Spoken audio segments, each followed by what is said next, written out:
The Competition Bureau is looking into so-called retail exclusivity lease provisions, and often in relation to food industry. Often it's grocers, reasonably enough, I suppose, telling landlords, well, we don't want another food store right next to us.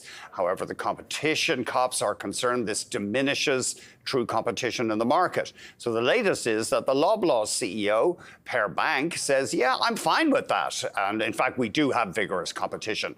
Let's get more from Bruce Winder, a retail analyst at Bruce Winder Retail. Thanks very much for joining us, Bruce. So that's how these things work traditionally, isn't it? I'm a retailer, in this case, food stores, and I say, hey, I don't want one in the same block, or in the same mall, for example.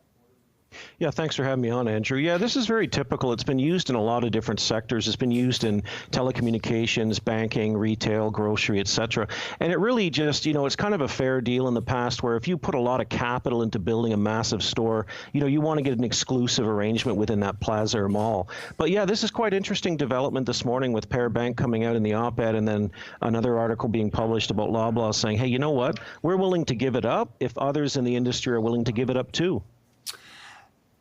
I wonder, you never know, though, what goes on behind closed doors. I wonder if Loblaw would be that happy to see a big rival food store right next to it. Well, I think it would work both ways, right? I mean, I think, they would get more competition for their stores, but they may also be able to put some of their stores in other plazas where other retailers had some stores. So, it's probably going to just increase the competition. And I think they're just trying to respond to, where sort of the head of the Competition Bureau is. But also, there's been some consumer sentiment over the last few years too, that do we have enough competition in Canada? We actually do. But I think this even increases the competition further, sort of at a local level. Do you think Per Bank, he writes this op-ed in the Globe today, he says, well, for one thing, we're competing with giant US companies, Walmart and Costco. Do you think there is adequate competition in the food business in Canada?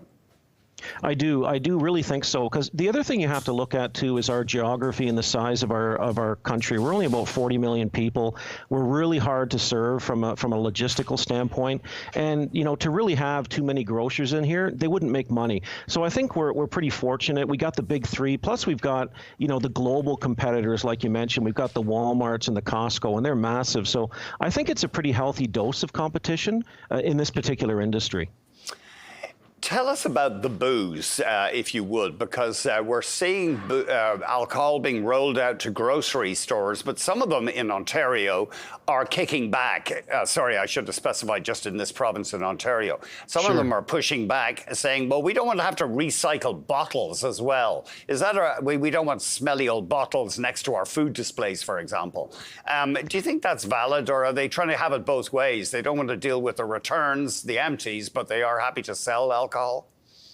No, I think it's a real issue. I mean, this has been, and you're right, this has been a big issue bubbling up in the province because the grocers are the ones who have to really deal with the returns. And it involves a lot of capital, labor, and there's some hygiene issues, as you mentioned, in terms of bringing in used products with new products and food and things like that. And you know what? Alcohol isn't a big profit generator for grocers either. They're lucky if they make 5% on alcohol. So when you have a really tight margin category like alcohol, and then you've got to work really hard sort of below the line with all these extra costs and things, it doesn't make it worthwhile. And I think that's the issue we have right now. Will it make a big difference in Ontario, do you think? Will it be a big profit? It may not be a big profit spinner for the stores, I guess, but it does get people to come in. I mean, it's handy. It's convenient for customers.